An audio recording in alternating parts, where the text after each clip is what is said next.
Hey hi, నన్ను వెంటాడే రాక్షస ప్రేమ episode 18 ఏంటో ఇప్పుడు చూద్దాము.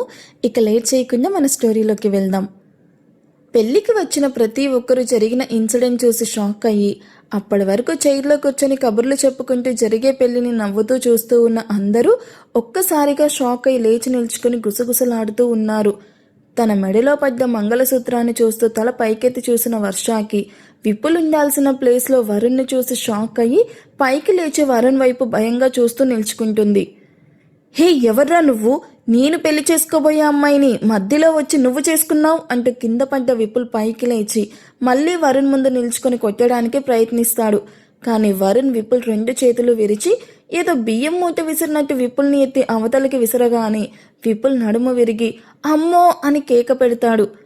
హాస్పిటల్లో చూసిన వరుణ్ ఫేసు గుర్తొచ్చి రే నిన్ను అంటూ వరుణ్ను చాచిపెట్టి కొట్టిన నరేష్ని కంటి చూపుతోనే అక్కడే ఆపి ఇంకొక అడుగు ముందుకు వేశావో వర్షు నానవని కూడా చూడను, స్టే దేర్ అంటూ తన వైపు బిక్కుబిక్కుమంటూ ఉన్న బిందు చేపట్టుకుని భయంగా చూస్తూ ఉన్న వర్ష చేపట్టుకుని లాగి అందరూ చూస్తూ ఉండగానే రీసౌండ్ వచ్చేలాగా వర్ష చంప పగలగొడతాడు. వరుణ్ తనని కొడతాడు అని ఎక్స్పెక్ట్ చెయ్యని వర్ష షాక్ అయ్యి కళ్ళ నిండా నీళ్లతో వరుణ్ వైపు భయంగా చూస్తూ ఉంటే మండపంలో ఉన్న అందరూ కూడా ఒకరి చెవులో ఒకరు కొరుక్కుంటూ వర్షాను కొట్టడం గురించే మాట్లాడుకుంటూ ఉన్నారు. అది చూసిన నరేష్ కోపంగా నా కళ్ళ ముందే నా కూతుర్ని కొడతావా, ఎంత ధైర్యంరా నీకు అంటూ వరుణ్ కాలర్ పట్టుకుని మరోసారి కొట్టడానికి చెయ్యెత్తగానే దాన్ని గాల్లోనే ఆపేసి వెడ్డింగ్ హాల్లోని కొన్ని లక్షలు విలువ చేసే క్రిస్టల్ చాండిలైట్ లైట్స్ని చూసి తన పాకెట్లో ఉన్న గన్తో షూట్ చేయగానే అందరూ ఆ అంటూ గట్టిగా అరుస్తూ వెడ్డింగ్ హాల్ నుండి పరిగెడతారు. విశాలంగా ఉన్న ఆ వెడ్డింగ్ హాల్లో కేవలం Varsha, Vipul family members and friends మాత్రమే మిగిలారు. వరుణ్ అందరి వైపు సీరియస్గా చూస్తూ మరోసారి నా మీద చేయి చేసుకోవాలని చూసావో నా గన్లోని బుల్లెట్ నెక్స్ట్ నిన్నే ముద్దు పెట్టుకుంటుంది, జాగ్రత్త అంటూ కల్లెర చేసి నరేష్కు డెడ్లీ వార్నింగ్ ఇచ్చి మండపం చివరన దాక్కొని వణుకుతూ ఉన్న పురోహితుడి వైపు చూసి హే పంతుల్ ఇటురా అంటూ పిలవగానే ఆయన భయపడుతూనే వరుణ్ ముందుకు వచ్చి నిల్చుకున్నాడు. తాళి కట్టగానే మ్యారేజ్ అయిపోయినట్టేగా, లేక ఇంకా చేయాల్సిన రిచువల్స్ ఏమైనా పెండింగ్ ఉన్నాయా? అయ్యా, శాస్త్రంగా మీరు గౌరీ పూజ, విఘ్నేశ్వర స్వామి పూజ, భాషిక కంకణ ధారణ, తెరసల కన్యాదానం, వధూవరుల ప్రమాణాలు, జీలకర్ర బెల్లం అండ్ మాంగళ్య పూజ చెయ్యకపోయినా మీరే మాంగళ్య ధారణ చేశారు కాబట్టి మీ ఇద్దరికి పెళ్లి జరిగినట్టే. ఇంకా చేయాల్సిన కృతువులు కూడా చేసేస్తే మీరు శాస్త్రోక్తంగా పెళ్లి చేసుకున్నట్టు అవుతుంది. సరే, మిగిలినవి కూడా చేయించు అంటూ రహీం, లతీఫ్ అంటూ పిలవగానే భారీ శరీరాలు కలిగిన ఇద్దరు ఆజానుబావులు చేతిలో గన్స్తో అక్కడికి వచ్చి హా బాయ్ బోలో అంటూ వినయంగా నిల్చుకున్నారు. నా మ్యారేజ్ ఫినిష్ అయ్యేదాకా నన్ను ఎవ్వరూ డిస్టర్బ్ చేయకూడదు. టీకే బాయ్, మీరు హ్యాపీగా పెళ్లి చేసుకోండి అని చిరునవ్వుతో చెప్పి ఎవరిని మండపంలోకి రానివ్వకుండా గన్ గురిపెట్టి అడుగు పెట్టకుండా చేస్తారు. వరుణ్ వర్షాను ఈడ్చుకు వెళ్ళి పీటల మీద కూర్చోబెట్టి పురోహితుడు చెప్పినట్టే మిగిలినవి కూడా చేస్తూ ఉంటాడు. తలంబ్రాలు, కాలు తొక్కించడం, పాణిగ్రహం, సప్తపది, అరుంధతి నక్షత్రం ఇలా ఒక్కొక్కటిగా చేయిస్తూ పెళ్లిని పూర్తి చేయిస్తాడు. పెళ్లి చేయించిన పురోహితుడికి పెద్ద ఎత్తున సంభావన అప్పచెప్పి వర్షాను తీసుకుని కారు వైపు అడుగులు వేస్తాడు. వెనకే రహీం అండ్ లతీఫ్. వర్ష తన చేయి విడిపించుకోవడానికి ట్రై చేస్తూ వరుణ్ వరుణ్ ఆగు, వదులు, నేను ఎక్కడికి రాను, డాడీ, మమ్మీ అంటూ ఏడుస్తూ ఉన్నా ఏ మాత్రం చలించని వరుణ్ వర్ష చేతిని నొక్కి పట్టుకుని లాక్కెళ్తూ ఉన్నాడు. వర్ష వరుణ్ వెనకే పరిగెడుతూ వచ్చిన వర్ష పేరెంట్స్ తన చేయి పట్టుకొని ఆగు, ఎక్కడికి తీసుకుని వెళ్తున్నావు, నా కూతుర్ని ఎక్కడికి తీసుకెళ్తున్నావు అంటూ వర్షాని దగ్గరికి తీసుకుని వరుణ్ వైపు కోపంగా చూస్తూ చెప్తాడు. వర్ష మాధవిని గట్టిగా హత్తుకొని ఏడుస్తూ వరుణ్ వైపు భయంగా చూస్తూ ఉంటుంది. రహీం అంటూ వరుణ్ ఒక్క మాట చెప్పగానే వర్ష నుండి నరేష్ మాధవిని దూరం చేసి వర్షకి గన్ గురిపెట్టగానే వర్ష భయంగా వద్దు, వాళ్ళనేం చెయ్యకు, నేనే నీతో వస్తాను అని ఏడుస్తూ వాళ్ళ అమ్మా నాన్న వైపు భయంగా చూస్తూ వరుణ్ పక్కకు వెళ్ళి ఏడుస్తూ నిల్చుకుంటుంది. వరుణ్ నవ్వుతూ good decision and 5 minutes Varshu, కొన్ని ఇవ్వాల్సినవి మాట్లాడాల్సినవి ఉన్నాయి, అవి అవ్వగానే మన ఇంటికి వెళ్ళిపోదామని చెప్పి స్టైల్గా గోగుల్స్ పెట్టుకొని వర్ష పేరెంట్స్ ముందు నిల్చుకున్నాడు. నీకేం అన్యాయం చేశాం బాబు? ఎందుకిలా మమ్మల్ని సాధిస్తున్నావు? మాకున్నది ఒక్కగానొక్క కూతురు. దాన్ని మాకు దూరం చెయ్యకు ప్లీజ్. వర్ష లేకుండా మేము బ్రతకలేము. దయచేసి నా కూతుర్ని వదిలేసేయ్. నీకు దండం పెడతాను బాబు ప్లీజ్. వర్ష నాది. అలాంటిది నా వర్షాను నాకు కాకుండా మరొకరికిచ్చి పెళ్లి చేస్తూ ఉంటే చూస్తూ ఊరుకుంటానని ఎలా అనుకున్నారు? ఇక నుండి తను మీ కూతురు కాదు, ఈ వరుణ్ గాడి పెళ్ళాం. తనని చూడాలన్నా నా పర్మిషన్ తీసుకొని రావాలి. కాదు కూడదు అంటూ పోలీస్ స్టేషన్కి వెళ్ళడం, నా మీద కంప్లైంట్ ఇవ్వాలని అనవసరమైన ప్రయత్నాలు చెయ్యకండి.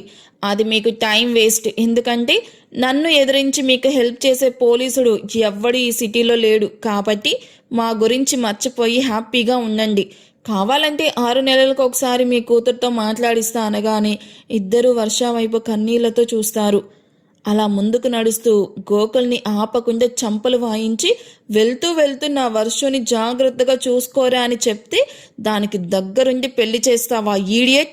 ఇంకెప్పుడు నాతో మాట్లాడాలని ట్రై చేయకు అంటూ వదిలి బిందు వైపు కోపంగా ఓ చూపు చూసి మహేష్ ముందు నిల్చుకొని ఒక్కసారిగా మహేష్ గొంతు పట్టుకొని ఊపిరాడకుండా చేస్తాడు.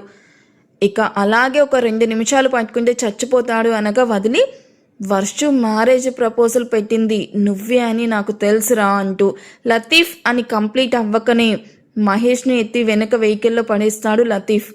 మళ్ళీ చెప్తున్నా, అందరూ కేర్ఫుల్గా వినండి. వర్షుని చూడాలన్నా నా పర్మిషన్ తీసుకొనే రావాలి, గుర్తుపెట్టుకోండి అంటూ వర్ష దగ్గరికి వచ్చి, మీ అమ్మ బాబులను ఆఖరిసారిగా చూసుకో వర్షు. ఎందుకంటే ఇంకొక 3 monthsలో మనం సిడ్నీ వెళ్తున్నాం. ఇక అక్కడే మళ్ళీ ఇక్కడికి రాము అంటూ షాక్ ఇచ్చి వర్ష రియాక్ట్ అయ్యే లోపే తనని ఎత్తుకొని కారులో కూర్చోబెట్టి తను కూర్చోగానే డ్రైవర్ కార్ స్టార్ట్ చేసి వరుణ్ ఇంటికి ప్రయాణం అవుతారు. వెనకే మిగిలిన 3 cars వెళ్తాయి. వెళ్తున్న వర్ష వైపు చూస్తూ కుప్ప కూలిపోతారు వర్ష పేరెంట్స్. వరుణ్ పక్కన కూర్చొనున్న వర్ష సీట్ చివరికి వెళ్ళిపోయి సౌండ్ రాకుండా విండోలో నుండి బయటకు చూస్తూ నోటికి చెయ్యి అడ్డు పెట్టుకుని ఏడుస్తూ ఉంది. ఐఎమ్ సారీ డాడీ, మిమ్మల్ని ఇంతలా బాధ పెడుతున్నందుకు నన్ను క్షమించండి. మీతో కలిసుండే అదృష్టం ఈ రాక్షసుడు నాకు ఇవ్వడం లేదు. వీళ్ళని ఎదిరించి మీ ప్రాణాలు తీయలేను. దయచేసి ఈ కూతుర్ని క్షమించండి అంటూ మనసులోనే ఏడుస్తూ తన ఫ్యూచర్ ఎలా ఉండబోతుందో అని భయపడుతూ ఏడ్చి ఏడ్చి అలసటగా నిద్రలోకి జారుకొని వరుణ్ గుండె మీదకు చేరి తన చేతుల్ని వరుణ్ మెడపై హారంలాగా వేసి ముద్దుగా పడుకుంటుంది. వర్షాను అలా చూసిన వరుణ్ తన చుట్టూ చేయి వేసి మరో చేత్తో తల నిమురుతూ డిస్టర్బ్ అవ్వకుండా మెల్లగా నుదుటిన ప్రేమగా ముద్దాడాడు. డ్రైవర్ స్లోగా డ్రైవ్ చేయి అంటూ వర్షాను అలాగే పట్టుకుని సీట్లో వెనక్కి వాలి కళ్ళు మూసుకున్నాడు. తాము వెళ్లాల్సిన ప్లేస్ రావడంతో డ్రైవర్ కారు ఆపడంతో 3 daysగా నిద్రలేని వరుణ్ మగత నిద్రలో కళ్ళు తెరిచి చూడగానే తాము వెళ్లాల్సిన ప్లేస్ రావడంతో వర్షాను తన నుండి జాగ్రత్తగా దూరం జరపగానే రహీం కార్ డోర్ ఓపెన్ చేస్తాడు. వరుణ్ కార్ దిగి వర్ష సైడ్ డోర్ ఓపెన్ చేసి తనని 2 చేతులతో లిఫ్ట్ చెయ్యాలి అని చూస్తూ ఉండగా కార్ ఆగగానే మెలకు వచ్చిన వర్ష వరుణ్ అలా దగ్గరికి రావడం చూసి వెంటనే కళ్ళు తెరిచి భయంగా కాస్త వెనక్కి జరుగుతుంది. వర్ష నిద్ర లేవడం చూసిన వరుణ్ చేతులు వెనక్కి తీసుకొని, మనం ఇక్కడే ఉండబోయేది, ఇక దిగు అంటూ కోపంగా చెప్పగానే వర్ష భయపడుతూనే కార్ దిగి ఆ ఇంటి వైపు చూస్తుంది. రాజభవనాన్ని తలపిస్తూ ఉన్న ఆ ఇంటిని చూసి వర్ష కళ్ళు పెద్దవి చేసి చూస్తూ ఉంది. ఆ ఇంటి చుట్టూ దాదాపు 25 మంది సెక్యూరిటీ ఉన్నారు.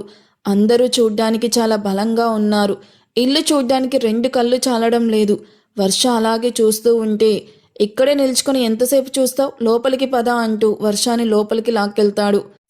ఇంటి లోపల మరింత అందంగా రిచ్ లుక్తో కాస్ట్లీ ఫర్నిచర్, ఫ్యాబులస్ ఇంటీరియర్ డిజైనర్తో ఫుల్ పాష్గా ఉన్న ceilings designs and elegant home, colourful lights అన్నిటినీ చూసి షాక్ అవుతూ ఉన్న వర్ష వైపు చూసి, ఇల్లు నచ్చిందా అంటూ బేస్ వాయిస్తో అడుగుతూ ఉన్న వరుణ్ని చూసి భయంగా చూస్తూ అలానే నిల్చుకొని ఉంటుంది వర్ష. వర్ష వైపు ఓసారి చూసి నక్షత్ర అంటూ పిలవగానే 25 సంవత్సరాల అందమైన అమ్మాయి నీస్ వరకు ఉన్న రెడ్ కలర్ స్కర్ట్ వేసుకొని వరుణ్ ముందు నిల్చుకొని ఎస్ సార్ అంటూ చిరునవ్వుతో నిల్చుకొనున్న ఆ అమ్మాయి వైపు వరుణ్ వైపు వింతగా చూస్తూ నిల్చుకుంది వర్ష. నక్షత్ర, తనే వర్ష, నా వైఫ్. ఇవాల్టి నుండి నువ్వు తనకి పిఏ. మార్నింగ్ 9 to ఈవినింగ్ 6 వరకు తన పక్కనే ఉండి అన్నీ చూసుకోవాలి. తనను వదిలి అస్సలు పక్కకి వెళ్ళకూడదు. అలా వెళ్తే ఆ రోజే నీకు లాస్ట్ డే అవుతుంది. వాయిస్ నార్మల్గానే ఉన్నా అందులోని సీరియస్నెస్ ఏమాత్రం తగ్గకుండా చెప్తాడు వరుణ్. ఎస్ సార్ అంటూ వినయంగా చెప్పి కంగ్రాట్స్ మ్యామ్ అంటూ వర్షాకి షేక్ హ్యాండ్ ఇచ్చి 2 అడుగుల దూరంలో నిల్చుకుంటుంది నక్షత్ర. ఇవాళ రెస్ట్ తీసుకో, రేపటి నుండి నీ డ్యూటీ స్టార్ట్ అవుతుంది, ఇక వెళ్ళు అని ఆర్డర్ వేయగానే ఓకే సార్ అంటూ అక్కడి నుండి వెళ్ళిపోతుంది. రహీం లతీఫ్ బయటే నిలబడి ఉండడంతో అక్కడ వర్క్ చేస్తూ ఉన్న మెయిడ్స్ కుక్స్ అందరికీ పిలిచి వర్షాను తన భార్యగా పరిచయం చేసి లంచ్ ప్రిపేర్ చేయమని చెప్పి తనని మాస్టర్ బెడ్రూమ్ వైపు తీసుకుని వెళ్తాడు వరుణ్. వరుణ్ వెనకే కీ ఇచ్చిన బొమ్మలాగా వెళ్తూ ఉన్న వర్షాన్ని చూసి చూడ ముచ్చటైన జంట అంటూ ఇద్దరికి మెటికలు విరిచి ఎవరి పనుల్లో వాళ్ళు బిజీ అయిపోయారు. వర్షాన్ని ఒక రూమ్ దగ్గరికి తీసుకుని వెళ్ళి ఆ రూమ్ డోర్ ఓపెన్ చేసి లోపలికి తీసుకుని వెళ్ళి లాక్ చేస్తాడు. ఆ రూమ్ చూడ్డానికి చాలా పెద్దగా ఉంది. కింగ్ సైజ్ బెడ్, బెడ్ పక్కనే టేబుల్, దాని మీద bed lamp, couch, bin bags, single seater sofa, big size wardrobes, బాల్కనీలో కపుల్ స్వింగ్ చైర్, చూడ్డానికి 2 కళ్ళు చాలడం లేదు అలా ఉంది. ఆ రూమ్ వర్షాకి ఇష్టమైన blue and white colour theme చూడ్డానికి చాలా బ్యూటిఫుల్గా ఉంది. వర్షాను తీసుకుని వెళ్ళి వార్డ్రోబ్ ముందు నిలబెట్టి ఓపెన్ చేస్తూ ఇందులోని డైలీ వేర్ అండ్ ఈ సెకండ్ వార్డ్రోబ్లో traditionals and western wear, casual and inners అన్ని డ్రెస్సెస్ ఉన్నాయి. ఇంకో వార్డ్రోబ్ ఓపెన్ చేసి ఇందులో సారీస్ని, మేకప్ ఐటమ్స్ని, కావాల్సిన జ్యువెలరీ, శాండిల్స్ అన్నీ ఉన్నాయి. ఇక నుండి ఈ రూమ్ మనదే, వెళ్ళి ఫ్రెష్ అయ్యిరా. అండ్ వన్ మోర్ థింగ్, ఇక్కడే మనం ఆఫీస్ కూడా స్టార్ట్ చేసాం, సో రేపటి నుండి నాతో పాటు నువ్వు కూడా ఆఫీస్కి రావాలి. కాదు, వస్తున్నావు అని చెప్పి ఏదో కాల్ రావడంతో త్వరగా ఫ్రెష్ అయ్యిరా అంటూ కాల్ లిఫ్ట్ చేసి బాల్కనీలోకి వెళ్తాడు వరుణ్. వరుణ్ని ఎలా అర్థం చేసుకోవాలో అర్థం అవ్వక కాసేపు అక్కడే నిల్చుకుని ఆలోచిస్తూ ఉన్న వర్షాను కాల్ మాట్లాడి వచ్చిన వరుణ్ చూసి నువ్వు ఎంత థింక్ చేసినా నా నుండి తప్పించుకోవడం నీ తరం కాదు, ముందు వెళ్ళి ఫ్రెష్ అవ్వు అంటూ వార్డ్రోబ్ నుండి ఒక సారీ తీసి వర్ష చేతిలో పెట్టి వెళ్ళు అన్నట్టు చూడగానే కామ్గా ఫ్రెష్ అవ్వడానికి వెళ్తుంది. వర్ష ఫ్రెష్ అయ్యి తల తుడుచుకుంటూ బయటకు రాగానే టవల్ తీసుకుని వరుణ్ కూడా అదే వాష్రూమ్కి వెళ్ళి ఫ్రెష్ అవ్వడానికి వెళ్తాడు. వర్ష బాల్కనీలోకి వెళ్ళి తల తుడుచుకుంటూ ఎక్కడో ఉండాల్సిన వరుణ్ కరెక్ట్గా పెళ్లి టైంకి ఇక్కడికి ఎలా వచ్చాడు, నా మ్యారేజ్ అక్కడే జరుగుతుందని తనకి ఎలా తెలుసు, మహేష్ని ఎక్కడికి తీసుకుని వెళ్ళాడు, అందరి ముందు నన్ను ఎందుకు కొట్టాడు అని ఆలోచిస్తూ ఉంటుంది. వరుణ్ డ్రెస్అప్ పై రూమ్లో లేని వర్షాన్ని చూసి ఎటెళ్ళింది ఇది అంటూ బాల్కనీలోకి రాగానే ఏదో ఆలోచనలో ఉన్నట్టు కనిపించడం చూసి ఇక్కడి నుంచి ఎలా తప్పించుకోవాలని ఆలోచిస్తున్నావా? వరుణ్ వాయిస్ విన్న వర్ష వెనక్కి తిరిగి అన్నట్టు తలూపి నీతో మాట్లాడాలి అంటూ చిన్నగా గొంతు సవరించుకుంటుంది. హో, అర్థమైంది, నేను ఇక్కడికి ఎలా వచ్చాననే కదా నీ డౌట్? అవును అన్నట్టు తలూపి మౌనంగా నిల్చుకొని ఉంటుంది. నీ మ్యారేజ్ గురించి నాకు ఒకరు కాల్ చేసి చెప్పారు అనగానే ఎవరు అంటూ తల పైకెత్తి వరుణ్ వైపు చూస్తుంది. అసలు వరుణ్కి కాల్ చేసి చెప్పింది ఎవరయ్యి ఉంటారు? Any guesses? ఈ ఎపిసోడ్ మీకు నచ్చితే ప్లీజ్ లైక్ చేసి హైప్ ఇవ్వడం మాత్రం అస్సలు మర్చిపోకండి. సో మీకు ఎవరు అనిపించున్నారో కూడా కామెంట్ చేయండి, ఓకేనా? Thank you for watching, bye.